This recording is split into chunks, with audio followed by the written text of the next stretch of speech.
The space station looked like a giant metal flower floating in the darkness around Earth. Its white walls gleamed under the soft lights, and every surface was polished until it shined like a mirror. Ambassador Chen walked through the main hallway, checking his watch for the 10th time in 5 minutes. Today was the most important day in human history. Princess Zixthala of the Ethereal Dominion was coming to visit. She would be the first alien royal to ever step foot on a human station. The Ethereals were old, very old. They had been flying between stars when humans were still learning to make fire. They were also powerful. Their ships could destroy entire planets with a thought, and their minds could speak to each other across vast distances without any machines. Chen stopped in front of the conference room door and took a deep breath. Inside, everything had to be perfect. The human government had spent months preparing for this meeting. They had built special furniture that could change its shape to fit any alien body. They had programmed the lights to match ethereal preferences. They had even learned some basic ethereal greeting rituals, though Chen was not sure he would remember them all. The door slid open with a soft whisper. The conference room was beautiful. A long table made of Earth's finest wood sat in the center, surrounded by 12 chairs. Each chair was covered in a special gel material that could read the body of whoever sat in it, and then change to give perfect comfort. The walls showed peaceful images of Earth's forests and oceans. Soft music played from hidden speakers. Chen's team was already waiting. Captain Rodriguez stood near the window, her military uniform crisp and clean. Dr. Kim sat at her laptop, running final checks on all the equipment. 3 junior diplomats stood in a line, their faces serious and professional. Everyone looked nervous but ready. 5 minutes until they arrive, Rodriguez said, touching her earpiece. Their ship just docked. Chen nodded and straightened his tie. He had practiced his greeting speech 50 times, but his mouth still felt dry. The Ethereals did not make friends easily. Most alien races feared them. Some worshipped them. None laughed with them.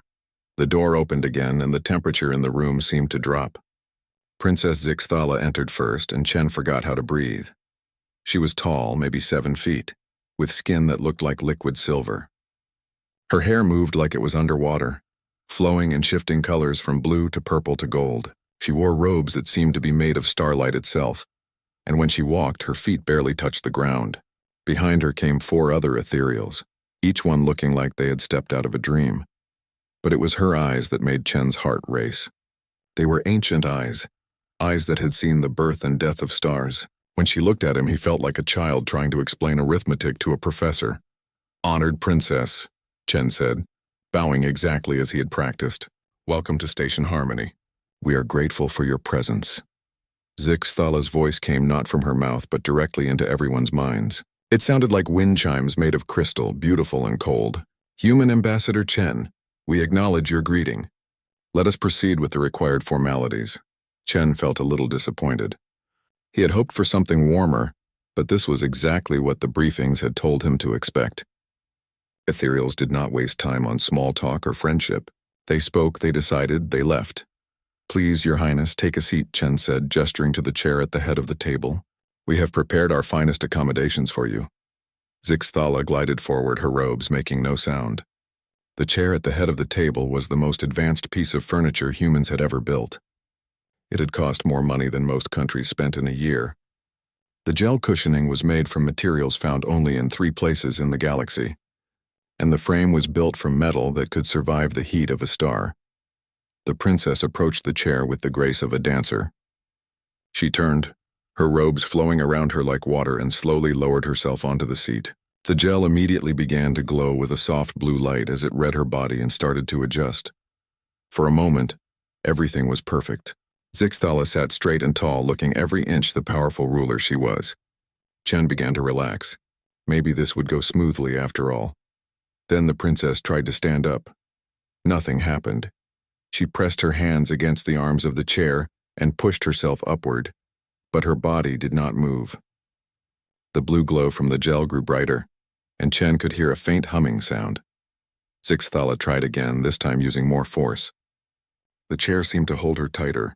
Her silver face, which had shown no emotion until now, began to show something that looked like confusion. "Is there a difficulty?" Chen asked carefully. One of the other ethereals stepped forward, his mind voice sharp with worry. The royal presence appears to be attached to your furniture. Chen felt his stomach drop. Attached? Zixathala was now pushing with both hands, her graceful movements becoming more urgent. The gel around her waist and legs had formed what looked like a perfect seal. Every time she moved, the material seemed to adjust and hold her more firmly. Dr. Kim moved closer, her scanner beeping frantically. The gel is responding to her bioelectric field, she whispered to Chen. It's creating some kind of molecular bond. Chen stared at the scanner readings. This was impossible. The chair had been tested with dozens of different alien physiologies. It was supposed to be perfectly safe. Rodriguez stepped forward. Your Highness, if you could just... Maybe if you twist to the left. But Zixthala's attempts to twist only made things worse. The gel flowed like thick honey, adjusting to her every movement and creating an even tighter seal. The ancient, powerful princess of the most advanced race in the galaxy was completely and thoroughly stuck to a chair. For a long moment, nobody moved.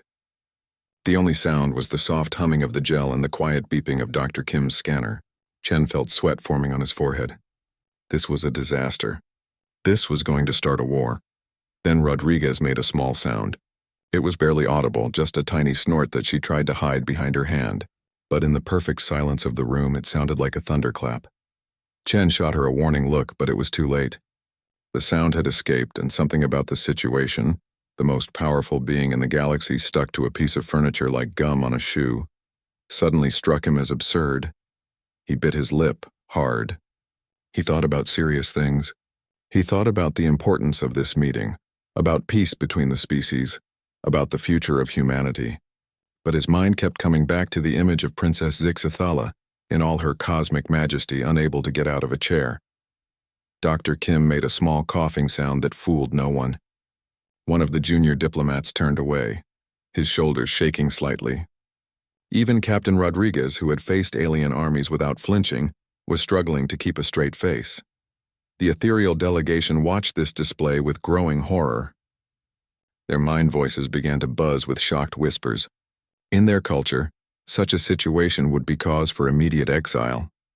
The loss of dignity was unthinkable, but the humans, despite their best efforts, were discovering something about their species that they had never fully understood.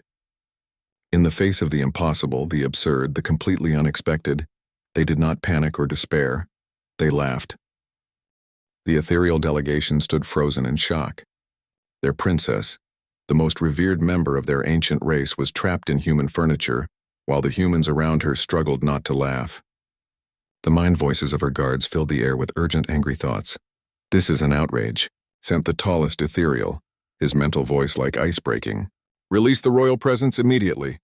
Ambassador Chen wiped the sweat from his forehead and tried to look professional. We are working on it, honored guests. Dr. Kim, what exactly is happening? Dr. Kim knelt beside the chair, her scanner buzzing with readings.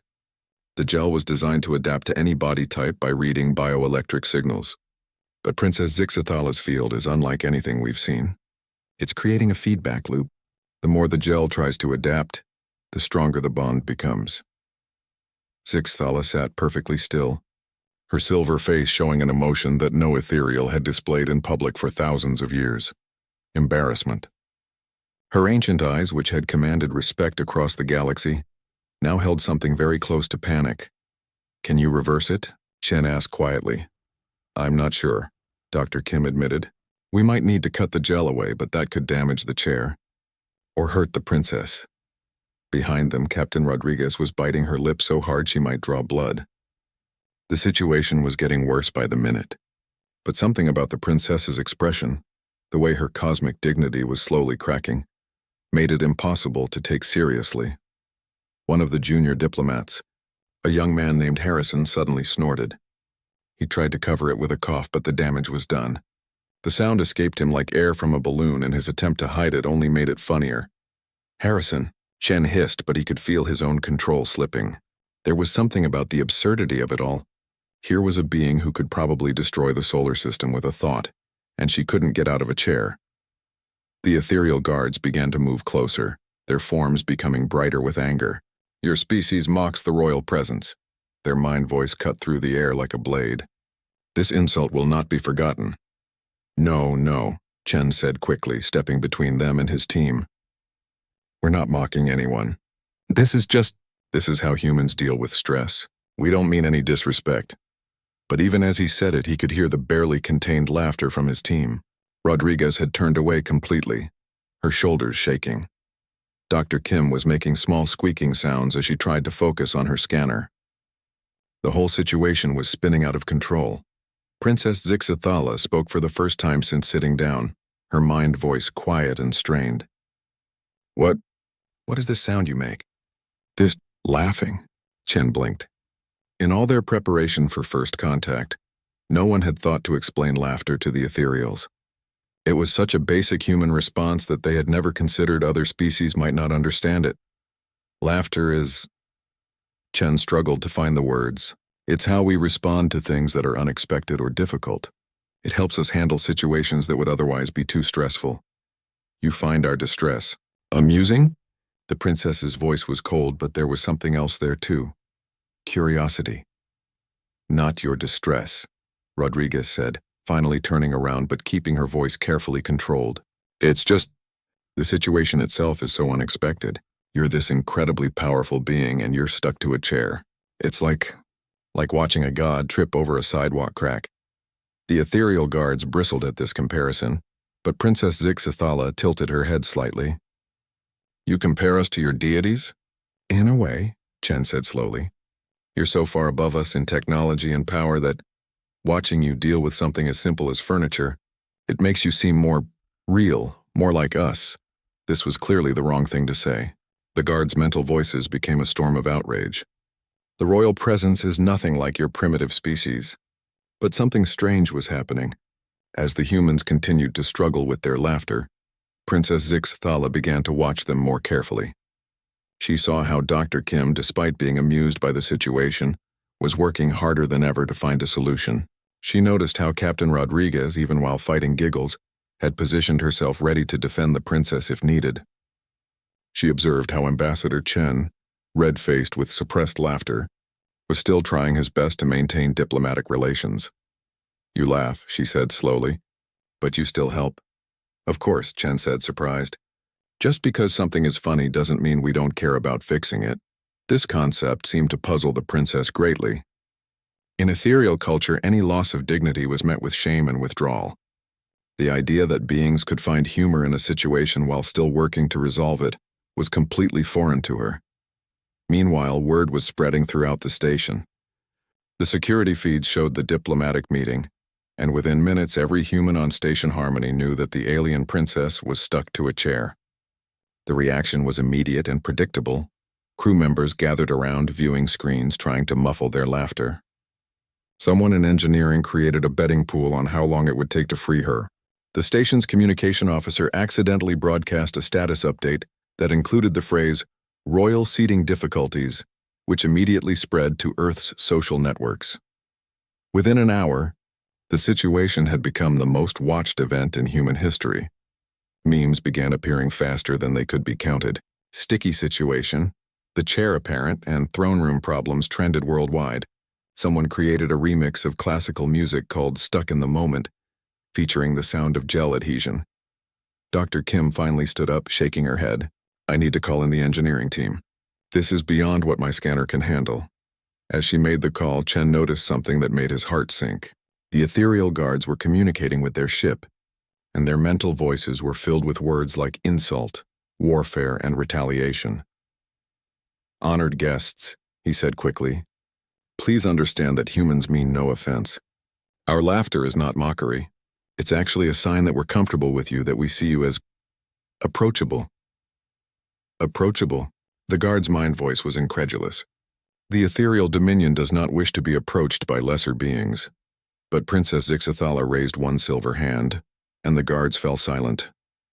She was watching the humans with those ancient eyes, and for the first time there was something other than cold superiority in her gaze. There was something that might have been interest. Tell me more about this laughter, she said quietly. Why do you make these sounds when faced with difficulty? Chen thought for a moment. Because, he said finally, sometimes the only choice is to laugh or cry. And laughter feels better. The princess considered this, her silver face thoughtful. Around them, the engineering team arrived, bringing tools and scanners and barely contained amusement. The situation was about to get a lot more complicated. But for the first time since the meeting began, Chen felt a tiny spark of hope. Maybe, just maybe, this disaster could become something else entirely. The engineering team entered the conference room like a parade of barely controlled chaos. Chief Engineer Santos led them, carrying a toolbox that looked like it could repair a starship. Behind him came 3 technicians, each one trying harder than the last to look serious and professional. They failed completely. So, Santos said, kneeling beside the chair where Princess Zixthala remained firmly stuck, we've got ourselves a real sticky situation here. The moment the words left his mouth, he realized what he had said and turned bright red. One of his technicians made a sound like a deflating balloon. Another suddenly became very interested in studying the ceiling. Even Dr. Kim, who had been trying to maintain scientific dignity, covered her face with her hands. The ethereal guards were beyond outraged now. Their mental voices created a storm of angry thoughts that made everyone's head hurt. This mockery must end.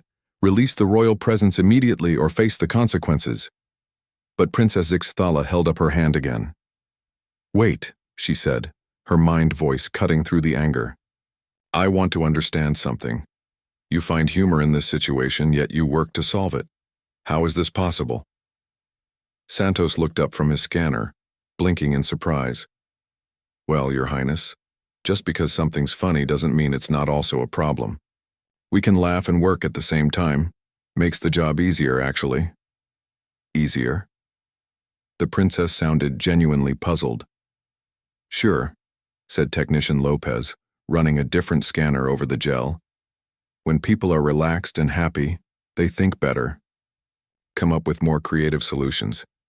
Stress makes everything harder.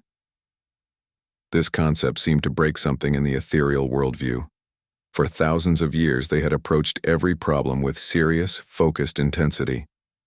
The idea that humor could actually help solve problems was revolutionary. Meanwhile, the situation outside the conference room was getting out of hand. News of the stuck princess had spread beyond the station, beyond Earth, and into the wider galaxy. Other alien species monitoring human communications were reacting with confusion and horror.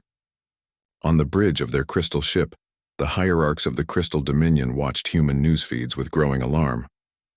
They laugh at authority, their leader resonated through crystalline walls. This is rebellion.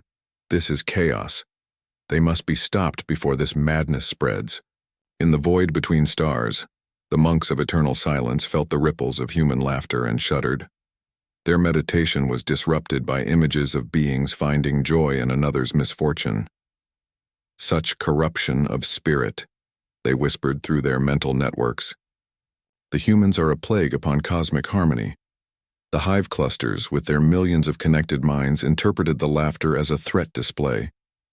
They mock the powerful, buzzed through their collective consciousness. They show no fear. This is preparation for war. Back on the station, Santos was explaining his findings to a very confused group of diplomats and an increasingly fascinated alien princess. The problem is resonance, he said, pointing to his readings. The gel reads bioelectric patterns and tries to match them for comfort, but Your Highness has some kind of feedback loop going on. Every time the gel adjusts, it creates a stronger pattern, which makes the gel adjust more, which creates an even stronger pattern. Like an echo that gets louder instead of quieter, Dr. Kim added helpfully. Exactly, Santos grinned. It's actually pretty brilliant from a technical standpoint. Your bioelectric field is way more complex than anything we've ever seen. Princess Zixthala blinked. You admire the complexity? Oh yeah, Lopez said, looking up from his scanner. This is incredible engineering just from your body's natural systems. We could study this for years and not understand how it all works. For the first time since the meeting began, something like pride flickered across the princess's silver features. But it was quickly replaced by confusion as Lopez started chuckling again. What amuses you now? She asked. Sorry, Your Highness, Lopez said, wiping his eyes. It's just, we build this super advanced chair that's supposed to handle any alien.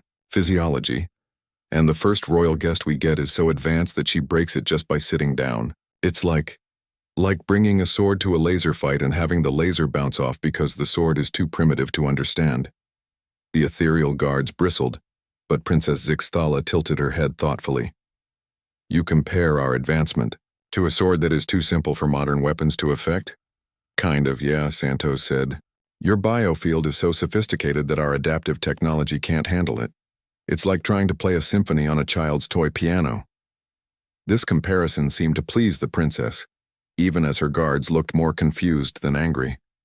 The human's ability to find both humor and admiration in the same situation was completely outside their experience.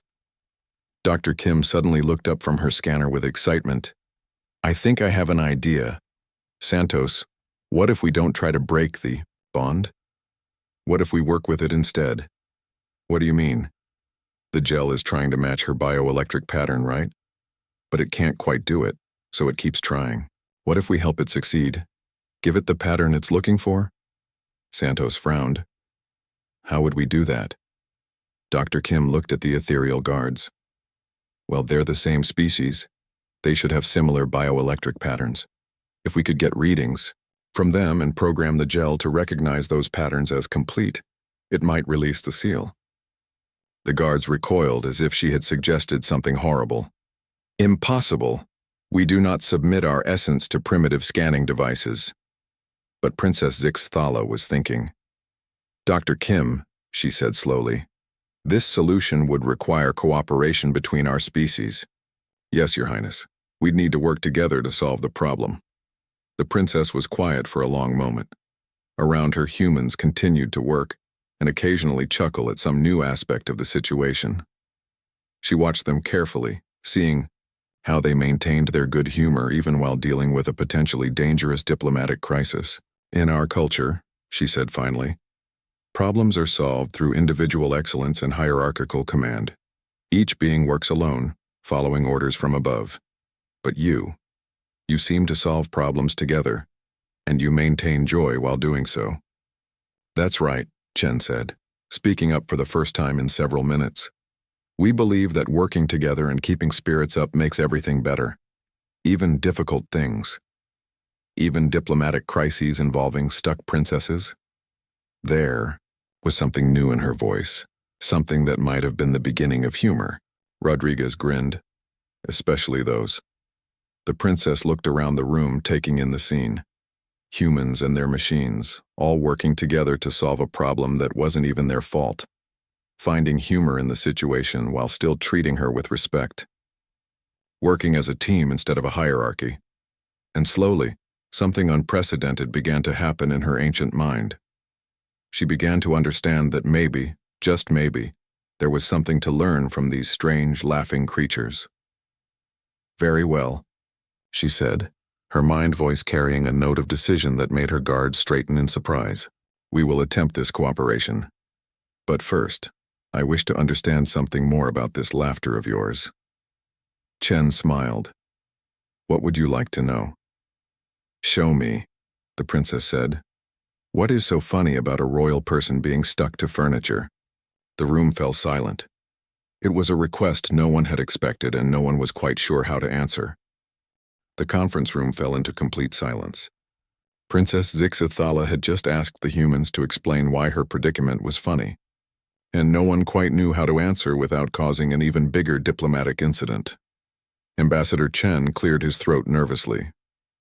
Your Highness, it's not that we find your distress amusing. It's more about expectations versus reality. The princess's silver eyes focused on him with laser-like intensity. Explain. Dr. Kim stepped forward, her scientific mind finding a way to approach the question. In human psychology, humor often comes from surprise. We expect one thing, but something completely different happens. You're one of the most powerful beings in the galaxy. Someone who can travel between stars and speak with thoughts. But right now you're defeated by a piece of furniture. The contrast is what makes it funny, Rodriguez added carefully. It's like, imagine the most feared warrior in the universe being defeated by a flower pot.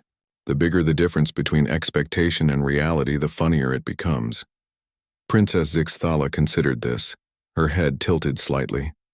So you laugh because I am powerful but appear powerless? Not exactly, Santos said, looking up from his tools. We laugh because it shows that no matter how advanced we become, sometimes the simplest things can trip us up. It makes everyone more human, or more relatable.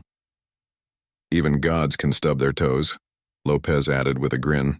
The ethereal guards recoiled at this casual comparison to deities, but the princess seemed genuinely intrigued. You find comfort in the idea that even the powerful can face simple problems? Yes, Harrison, the junior diplomat, spoke up enthusiastically.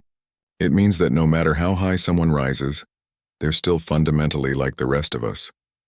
Still capable of having silly things happen to them. The princess was quiet for a long moment, processing this alien concept.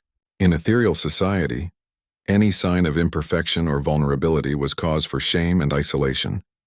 The idea that such moments could bring beings together rather than drive them apart was revolutionary. And this laughter, she said slowly. It does not diminish respect? Not at all, Chen assured her. If anything, it makes us like you more. You're handling this situation with grace and patience. That's impressive. Plus, Rodriguez added with a small smile, anyone who can keep their dignity while stuck to a chair has our respect. Something flickered across the princess's features. For just a moment, the corner of her mouth twitched upward, in what might have been the beginning of a smile. The guards noticed immediately, their mental voices buzzing with shock. Royal presence, the tallest guard sent urgently. You must not allow these creatures to corrupt your cosmic harmony. But Princess Ixthala ignored them. Instead, she looked around the room at the humans who were working so hard to free her while finding joy in the absurdity of the situation. For the first time in her very long life, she began to see the appeal of their perspective. Dr. Kim, she said, proceed with your cooperative solution. I will convince my guards to assist. The guards' mental protests filled the air, but the princess's authority was absolute. Reluctantly, they allowed Dr. Kim to scan their bioelectric patterns while muttering the ethereal equivalent of complaints about the degradation of proper protocol. As the scans progressed, something wonderful began to happen. The humans and ethereals were forced to work closely together, explaining their different technologies and approaches. Santos showed the guards how human adaptive materials functioned, while they reluctantly explained some basics of ethereal bioelectric manipulation. Your technology is crude, one guard admitted, but it is creative. We had not considered using reactive materials in this manner. And your bioelectric control is amazing, Lopez replied. We've been trying to develop technology like that for decades.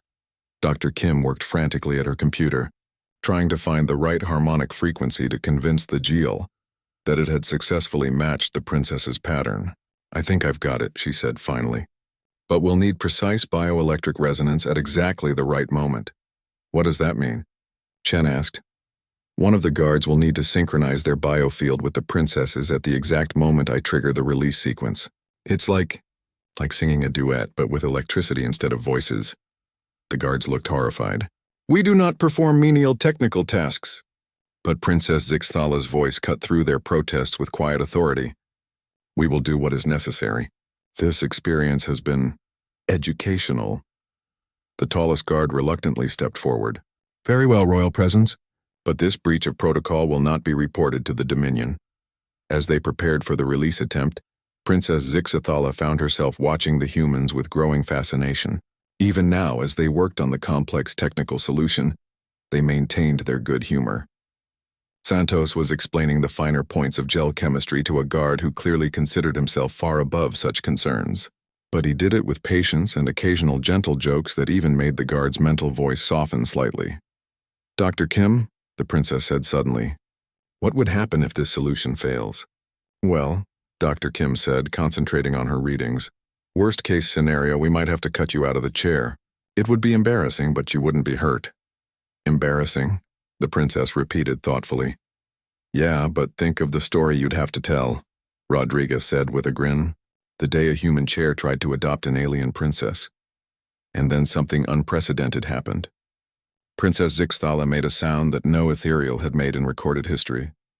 It started as a small vibration in her throat, then grew into something that was unmistakably the beginning of laughter. The sound shocked everyone in the room. The guards froze in complete horror. The humans stared in amazement. Dr. Kim nearly dropped her scanner. I think I understand, the princess said, her voice carrying a note of wonder. The absurdity of being defeated by furniture, the contrast between expectation and reality, the way it makes even cosmic royalty seem approachable. She tried the sound again, and this time it was definitely laughter. Not the controlled, harmonious sounds of ethereal appreciation, but actual, genuine amusement at her own situation. Ready for the release sequence, Dr. Kim said, trying to focus despite the historic moment happening before her eyes. The guard positioned himself near the chair, his biofield beginning to resonate with the princess's. Dr. Kim's fingers hovered over her controls. On 3, 1, 2, 3. She triggered the sequence just as the guard synchronized his field with the princess's. For a moment, nothing happened. Then, with a sound like a cork popping from a bottle, Princess Ixthala suddenly shot upward from the chair. She rose too fast and too far, her robes billowing around her as she floated several feet above the chair before gently settling back down. The gel released her so completely that she almost flew across the room. The humans erupted in cheers and applause. The guards rushed to ensure their princess was unharmed. And Princess Zixathala, standing free at last, looked down at the chair that had held her captive and did something that would change the course of galactic history. She laughed. Really, truly laughed, with a sound of pure joy that filled the room and touched something deep in everyone who heard it. That, she said, still chuckling, was indeed quite absurd. The sound of Princess Zixathala's laughter echoed through the conference room, like music from another world. It was the first time in thousands of years that an ethereal had laughed, and the effect was immediate and shocking. Her guards stood, frozen, their silver faces showing pure terror at this breach of cosmic protocol, but the humans were delighted. Their cheers and applause filled the air as the princess continued to chuckle, looking down at the chair that had caused so much trouble. Your Highness, Ambassador Chen said, his face bright with amazement. That was beautiful. You have a wonderful laugh. The princess touched her throat in surprise as if she couldn't believe the sounds had come from her. This sensation, this laughter, it feels. She paused, searching for words. It feels like sunlight inside my chest. Dr. Kim was frantically recording everything on her scanner. This is incredible. The bioelectric changes during laughter are completely different from normal ethereal patterns. It's like your entire nervous system is lighting up with joy. Royal presence, the tallest guard said urgently, his mental voice sharp with panic. We must return to the ship immediately. This corruption must be contained before it spreads. But Princess Zixathala waved him away, her ancient eyes bright with a new kind of curiosity. Corruption or evolution?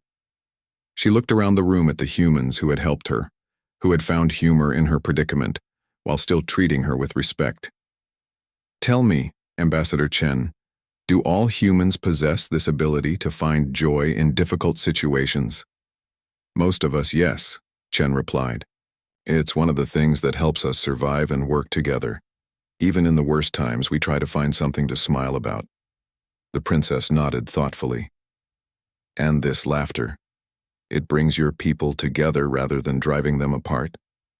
Absolutely, Rodriguez said. Shared laughter is one of the strongest bonds humans can form. It shows that we understand each other, that we're comfortable together. Captain Rodriguez's words were being broadcast across the galaxy through the station's communication systems. Every species monitoring human diplomatic channels heard them, and the reactions were swift and severe. On the Crystal homeworld, the hierarchs convened an emergency session. The corruption spreads. Their leader resonated through the crystalline spires. The ethereals have been infected with human chaos. We must act before this madness reaches other species. The void monks emerged from their eternal meditation, disturbed by the ripples of joy spreading through their careful spiritual networks.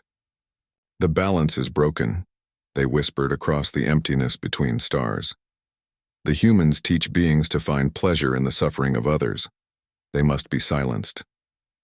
The hive clusters, interpreting the laughter as a war cry, began mobilizing their vast fleets. They mock authority, buzz through millions of connected minds. They teach rebellion through joy. This cannot be allowed. But Princess Zixathala, unaware of the gathering storm, was experiencing something wonderful. For the first time in her very long life, she felt truly alive. The rigid control that had defined ethereal existence for millennia was cracking, and something bright and warm was leaking through. "I want to learn more about this laughter," she declared. "What other situations do humans find humorous?" The humans exchanged glances. "How do you explain comedy to someone who had never experienced it?" "Well," Santos said carefully, "we laugh at unexpected things, at clever wordplay, at situations that surprise us. And sometimes," Lopez added with a grin, "we laugh at ourselves when we do silly things." "You laugh at your own mistakes?" The princess sounded fascinated. "Sure," Harrison said. "Like when I walked into a glass door yesterday because I was reading my tablet instead of watching where I was going. Everyone laughed, including me." "But you were not ashamed?" "Why would I be? Everyone does silly things sometimes. It's part of being alive." This concept revolutionized everything the princess thought she knew about dignity and perfection. In ethereal society, any mistake was cause for deep shame and social isolation. The idea that beings could acknowledge their errors with joy rather than suffering was extraordinary. "Show me," she said suddenly. "Show me more of this human humor." Dr. Kim grinned and pulled up a video on her tablet. "This is what we call physical comedy," she explained, showing a clip of someone slipping on a banana peel. The pratfall was perfectly timed and completely harmless, but absolutely ridiculous. Princess Zixthala watched with intense concentration. At first, she saw only a being falling down. But then she began to notice the details, the surprised expression, the windmilling arms, the way dignity transformed into absurdity in a single moment. And slowly, incredibly, she began to smile. The unexpected nature of the fall, she said, combined with the being's obvious surprise. "Yes, I can see the humor." The guards watched in horror as their princess, their perfect, dignified royal leader, learned to appreciate slapstick comedy. It was a nightmare beyond their comprehension, but worse was to come. Because Princess Zixthala was not content to simply understand human humor, she wanted to experience it fully. She wanted to try making others laugh. "Ambassador Chen," she said with a mischievous glint in her eyes that would have been impossible an hour earlier. "May I attempt to create humor myself?" Chen blinked nervously. "Of course, Your Highness. What did you have in mind?" The princess turned to look at the chair that had started this whole adventure. With perfect timing and a completely straight face, she said, "I believe your furniture has developed an unhealthy attachment to royalty. Perhaps it requires therapy." The room exploded with laughter. It was a perfect joke, clever, self-deprecating, and completely unexpected coming from an ancient cosmic being. The humans nearly fell over themselves with delight. But the laughter wasn't just about the joke. It was about what the joke represented. Here was a being who could have destroyed them all for the insult to her dignity, instead choosing to find humor in her own predicament. It was a moment of connection that transcended species and showed what was possible when beings chose understanding over anger. The guards' mental voices reached a crescendo of panic. "This ends now," the tallest one declared. "Royal presence, we return to the ship immediately. This corruption must be purged from your system before permanent damage occurs." Princess Zixithala's newfound joy dimmed slightly. She looked around the room at the humans who had shown her something wonderful, then back at her guards who represented everything she had been taught was proper and right. "No," she said quietly, but with absolute authority. "We will not flee from this discovery. This laughter, this joy, it is not corruption. It is evolution." She turned to Ambassador Chen. "I wish to propose a new type of diplomatic relationship between our species, not the formal, distant protocols we have always used, but something warmer. Something that includes this laughter." Chen's heart raced. This was unprecedented. This could change everything. "We would be honored, Your Highness." "What did you have in mind?" Princess Zixithala smiled, an expression that transformed her entire face from cold perfection to warm beauty. "I want to learn everything about human humor. And in return, I will teach my people that there is strength in joy, wisdom in laughter, and dignity in admitting our own absurdities. She looked back at the chair one more time. Starting with the story of the day, a piece of furniture tried to adopt a princess. The laughter that followed could be heard throughout the station, and through the communication networks it spread across the galaxy. For the first time in cosmic history, the sound of joy echoed between the stars. And in the conference room of Station Harmony, an alien princess learned that sometimes the best way to maintain your dignity is to laugh at the moments when you lose it. The age of cosmic laughter had begun.